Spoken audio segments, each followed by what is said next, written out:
Howdy guys, my name is Sofia Guerra, my partner is Mayra Landeros, and today we'll be going over Lab Year Report 13, which is over PCR and gel electrophoresis.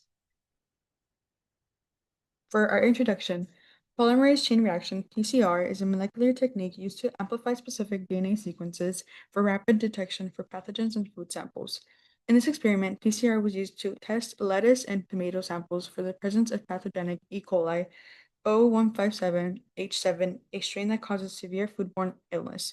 Two control tubes were included. Tube 1, non-pathogenic E. coli control, expected 400 BP band, and then we had tube 2, a pathogenic E. coli O57H7 control, expected 250 BP and 150 BP bands. Our goal was to compare the food samples, tubes 3 and 4, to the controls to determine whether contamination was present.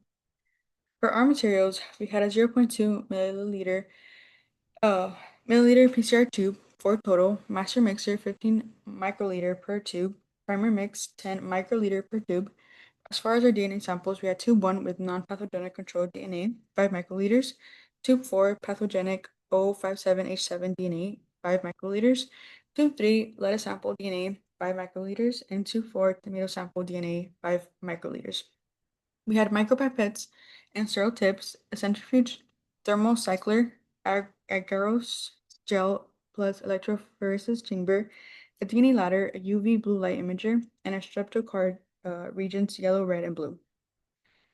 For our procedure, the tube setup was labeled PCR tubes 1 through 4, added reagents according to the provided table, 30 microliters total volume per tube, used a new pipette tip for each addition to prevent contamination, flick tubes gently to mix and centrifuge briefly to bring liquid to the bottom. For PCR amplification, all tubes were placed into the thermocycler to amplify the target E. coli genes. When it came to the gel electrophoresis, the PCR products were loaded into wells R1 through R4 alongside a DNA ladder. Gel was run until clear separation of bands was visible, and bands were viewed under blue UV light image that we provided. Next slide. And for our streptocard test, as instructed on the whiteboard by Dr. Nagin, we added reagents in order: yellow, inoculation, red, blue, 5 drops. Heated for 10 to 15 minutes, and then interpreted results per kit instructions. Now I'll go over the results from our PCR and gel electrophoresis. First, we looked at the gel image under the blue light. Tube R1, which was our non-pathogenic E. coli control, showed exactly what we expected. One band at around 400 base pairs. Tube R2, which was the pathogenic E. coli control, also performed as expected. It showed two distinct bands, one around 250 base pairs and one around 150 base pairs. These two bands together indicate the presence of pathogenic E. coli. Next, we examined the food samples. Tube R3, which contained the lettuce DNA, showed only a single 400 base pair band, matching the non-pathogenic control. There are no 250 or 150 base pair bands, meaning the lettuce sample did not contain pathogenic E. coli. Tube R4, our tomato sample, showed the same pattern, one 400 base pair band and no pathogenic bands. So the tomato sample also tested negative for E. coli.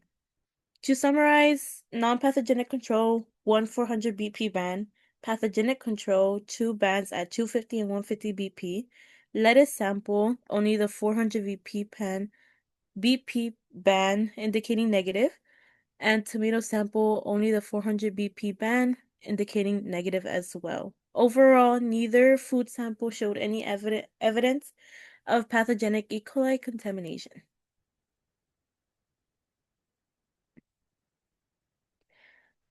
In conclusion, interpretation of results. The PCR successfully amplified both control DNAs, confirming that the reaction worked properly. The absence of the 250 BP plus 150 BP pathogenic bands in the lettuce and tomato samples indicates that neither food sample was contaminated with E. coli. Only the 400 BP non-pathogenic band was present. Next step to prevent more people from getting sick. Implement proper food safety measures such as tracing the source of produce from the farm to the distributor to the retailer, improving washing, sanitation, and storage procedures, increasing routine microbial screening, educating workers on preventing cross-contamination. Other uses of DNA testing in health: detecting genetic diseases such as cystic fibrosis, BRCA mutations, identifying viral infections such as HIV, influenza, and COVID-19, matching antibiotics to bacterial strains, antibiotic resistant testing, forensics and paternity testing, and cancer mutation profiling. DNA testing is widely used because it is fast, accurate, and can detect even small amounts of genetic material. Thank you.